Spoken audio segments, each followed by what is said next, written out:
Hello, viewers. Today, we're doing another toy review. This time, it's this guy. This is the Fallout 4 power armor figure from Funko.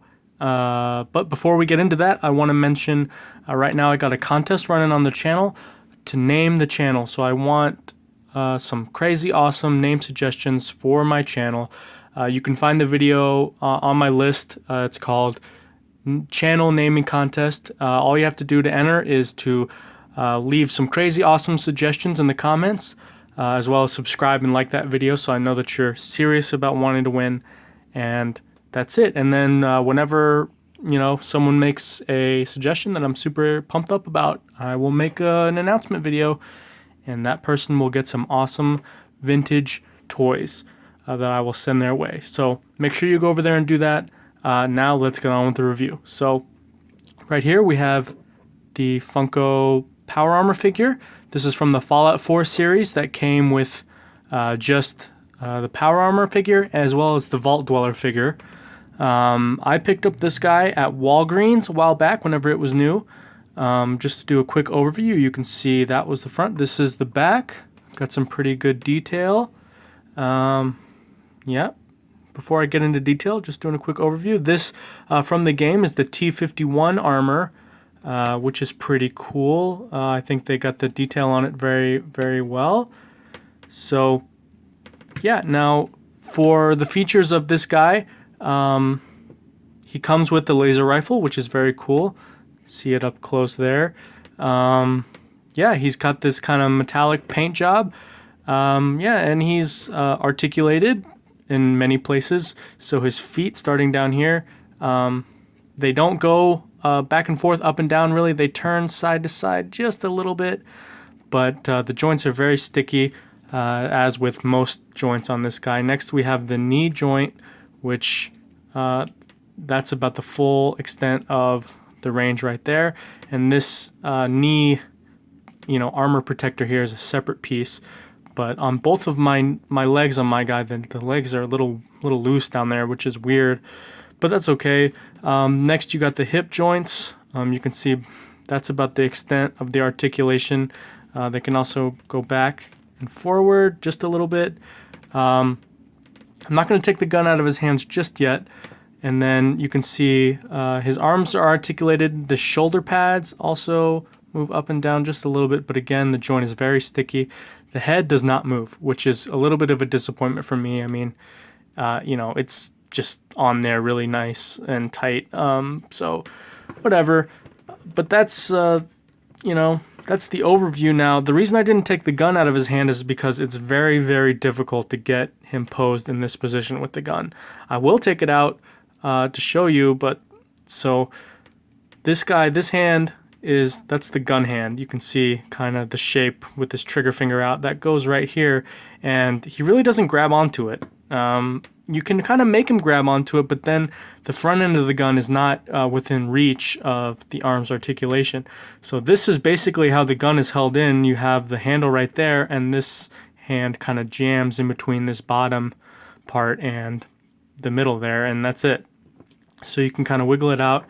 And we'll set him right here and take a closer look at the gun. So this is what it comes with. You can see it's got some nice paint detailing. There's a wire running from the top. Other than that, it's just silver, green, and yellow. It's got this band right here. I wish they would have actually painted the microfusion cell that's right there yellow like it is in the game. But other than that, I mean, very serviceable weapon. I was happy that it came with this. You can customize this or use it with other figures, or give it to your Vault Dweller figure if you have that guy. So that's him. And then now that we can see the arm articulation, you can see the shoulder moves up and down, back and forth, it out, up and out a little bit. The elbow is pretty articulated, which is nice. You can see nice range of motion there with the ball joint. And then the hands are just circle. They don't go back and forth or anything like that really. So you know, without the gun, this guy looks pretty good. Now, talking about proportions, now you can see he's falling right there because my leg joints are a little bit loose. If I hold his feet, he tends to want to fall over. So, kind of a little bit wobbly, but the proportion on this guy is a little bit off, if you ask me. He's got his helmet, which is really nicely detailed and looks really good. You can see kind of the close-up there. I love the rivet details. The face is very accurate to the game. You know, these ventilation tubes are really cool. But then this is like the best part for me is the head. Because whenever you kind of move down from there, the proportion starts to fall apart a little bit. He's way too skinny and too tall, I think, if you ask me. So, I think his torso needs to be like just this much wider, you know. If you look at him all together, he looks very, very gangly, you know, and his legs are so thick.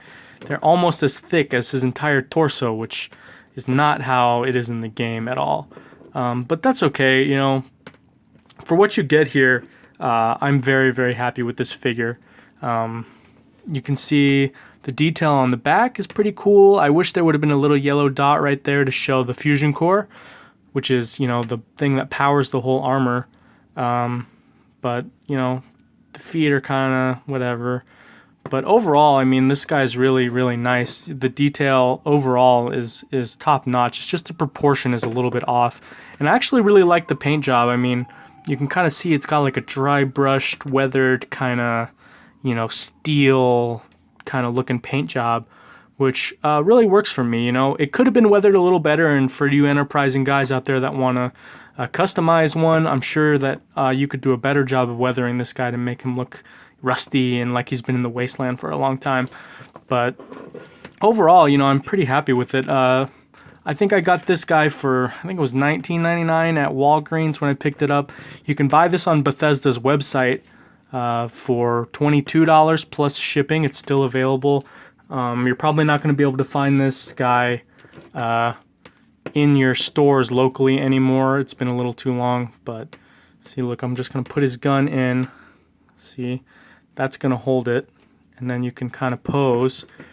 And that's one thing. Another thing I don't like about this guy is that the pose is kind of limited for what you can pose with this gun, and just in general. And you can't change his head. You can't turn his head to go with the pose he's doing. But that's okay. Overall, very cool for a display piece. Now, this is not a toy for playing with. There are many parts that will most likely break off, and this gun is for sure fragile. But if you're an adult collector, and you want to pick up one of these for your Fallout collection or to put on your desk or something like that, I totally recommend it. It's a totally menacing piece, and whenever he has his arms down holding the gun, you can't see that the torso is so skinny as much, so that really works for me. So yeah, that about wraps up this review. Make sure to subscribe and like this video if you want more like this. Make sure to check out my channel naming contest, because I'm excited to rename the channel something cool and make some cool channel art and intro animations and stuff like that for it. So, thanks for watching. I'll talk to you guys later. Bye.